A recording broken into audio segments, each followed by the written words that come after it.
தீபிகா வணக்கம். வங்கதேசத்தினுடைய முன்னாள் பிரதமர் ஷேக் ஹசீனா குற்றவாளி என்று டாக்காவில் உள்ள சர்வதேச தீர்ப்பாயம் பரபரப்பு தீர்ப்பை வழங்கியிருக்கிறார்கள். இந்த வழக்கினுடைய பின்னணி பொறுத்தவரையில் கடந்த ஆண்டு வங்கதேசத்தில் ஒரு மாணவர் புரட்சி வெடித்தது. அங்கு இடஒதுக்கீட்டு கொள்கைக்கு எதிராக போராட்டம் மேற்கொண்டார்கள். இந்த போராட்டம் மிகப்பெரிய அளவில் வெடித்த காரணத்தால் இந்த போராட்டத்தை தடுக்க போலீசார் மற்றும் பாதுகாப்பு படையினர் குவிக்கப்பட்டு போராட்டத்தை கட்டுக்குள் கொண்டு வர நடவடிக்கை மேற்கொள்ளப்பட்டது. அப்போது ஏற்பட்ட இந்த தள்ளுமுள்ளு கலவரமாக மாறி அது 1000க்கும் மேற்பட்ட மாணவர்கள் பலியானார்கள். இது உலக அளவில் மிகப்பெரிய அதிர்ச்சி ஏற்படுத்திய நிகழ்வாக பதிவானது.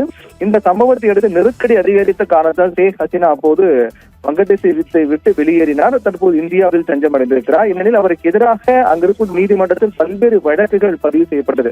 அவர் ராஜினாமா செய்த பிறகு உடனடியாக முகமது யூனிஸ் தலைமையில் இடைக்கால அரசு அமைக்கப்பட்டது.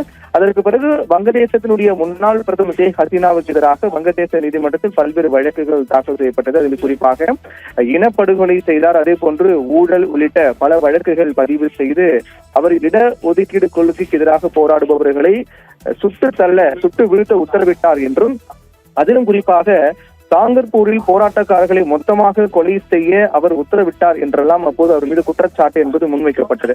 அதிலும் குறிப்பாக அவர் முழுக்க மனித குலக்கு எதிராக செயல்பட்டதாக கூறி அவர் மீது குற்றச்சாட்டு முன்வைக்கப்பட்டு நீதிமன்றத்தில் வழக்கு தொடரப்பட்டது. இந்த நிலையில்தான் அந்த விசாரணையினுடைய தீர்ப்பு என்று வெளியாகி இருக்கின்றது. அந்த தீர்ப்பில் ஷேக் ஹசீனா குற்றவாளி என்று டாக்காவில் உள்ள சர்வதேச தீர்ப்பாயம் தீர்ப்பு வழங்கியிருக்கிறார்கள். இந்த தீர்ப்பை அடுத்து மிக முக்கியமாக பார்க்கப்படக்கூடியது என்னவென்றால், வங்கதேசம் டாக்காவில் இருக்கக்கூடிய ஷேக் ஹசீனாவுடைய இல்லத்தை இடிப்பதற்காக போராட்டக்காரர்கள் அங்கு ஜேசிபியோடு அங்கு சென்று இந்த வீட்டை இடிப்பதற்காக ஆயத்தமாகி வருகிறார்கள். இதனால் கூடுதல் உச்சகட்ட பரபரப்பு பதற்றம் என்பது அங்கு ஏற்பட்டது.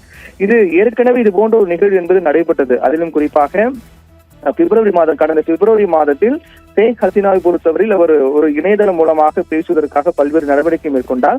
அதற்கு எதிர்ப்பு தெரிவித்து போராட்டக்காரர்கள் டாக்காவில் உள்ள ஷேக் ஹசீனாவினுடைய இல்லத்தின் முன்பாக குவிந்து வீட்டை கொளுத்தி இடிக்குவதற்காக முயற்சிகளால் மேற்கொள்ளப்பட்டது. ஜேசிபி எல்லாம் கொண்டு சென்று வீட்டை இடித்தார்கள். ஒரு பகுதி இடித்தார்கள், ஒரு பகுதி தீ வைத்து கொளுத்தினார்கள். இது மிகப்பெரிய ஒரு சர்ச்சையாக மாறிய நிலையில் அதற்கு பிறகு போலீசார் அங்கு கூடுதல் பாதுகாப்பு எல்லாம் போடப்பட்டு தொடர்ந்து போலீசாருடைய பாதுகாப்பில் இந்த இல்லம் என்பது தற்போது வரை இருக்கின்றது.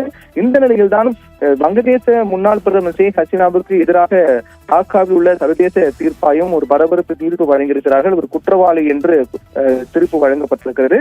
இந்த தீர்ப்பை அடுத்து அவருடைய வீட்டை இடிப்பதற்காக போராட்டக்காரர்கள் ஜேசிபியோடு கொண்டு சென்று அங்கு வீட்டை இடிப்பதற்கான பணிகளில் ஈடுபட்டு வருகிறார்கள். அந்த முயற்சி மேற்கொண்டிருக்கிறார்கள். அதற்காக இந்த பெரிய லாரிகள் மூலமாக இந்த இயந்திரம் கொண்டு செல்லக்கூடிய இந்த காட்சிகள்லாம் வெளியாக இருக்கின்றது. இதனால் கூடுதல் போலீசார் அந்த வீட்டு முன்பாக குவிக்கப்பட்டிருக்கிறார்கள். பாதுகாப்பு படையினர் மற்றும் கூடுதல் போலீசார் அந்த வீட்டின் முன்பாக குவிக்கப்பட்டு இது போன்ற மேலும் இது போன்ற ஒரு கலவரத்தை தடுக்கும் முனைப்புடன் போலீசார் எல்லாம் செயல்பட்டு பாதுகாப்பு நடவடிக்கைகள் மேற்கொண்டு வருகிறார்கள்.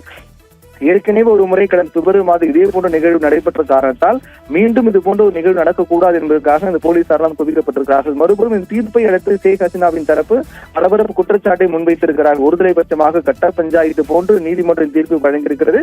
ஒருதலைபட்சமான தீர்ப்பு என்றெல்லாம் ஷேக் ஹசீனா தரப்பில் குற்றச்சாட்டு இந்த தீர்ப்பு தொடர்பாக கருத்துக்களை முன்வைத்திருக்கிறார்கள். இந்த நிலையில் தான் ஷேக் ஹசீனாவினுடைய வாழ்ந்த இல்லம், அதாவது அந்த இல்லம் ஒரு பாரம்பரியமான புகைப்பெற்ற இல்லமாக பார்க்கப்படுகிறது. குறிப்பாக வங்கதேசத்துடைய சுதந்திர போராட்ட தலைவர் ஷேக் முஜிபுர் ரஹ்மானுடைய இல்லம், அந்த இல்லத்தில் தான் ஷேக் ஹசீனா வசித்து வந்தார்.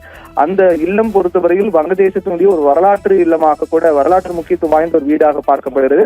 அந்த வீட்டை இடிப்பதற்காக போராட்டக்காரர்கள் அங்கு குவிந்திருக்கிறார்கள். ஜேசிபி இயந்திரத்தை கொண்டு சென்றிருக்கிறார்கள். அதை தடுக்கும் பொருட்டு கூடுதல் போலீசாரெல்லாம் அங்கு குவிக்கப்பட்டிருக்கிறார்கள். இதனால் ஒரு உச்சகட்ட ஒரு பதற்றமான சூழல் அங்கு காணப்படுகின்றது. தீபிகா.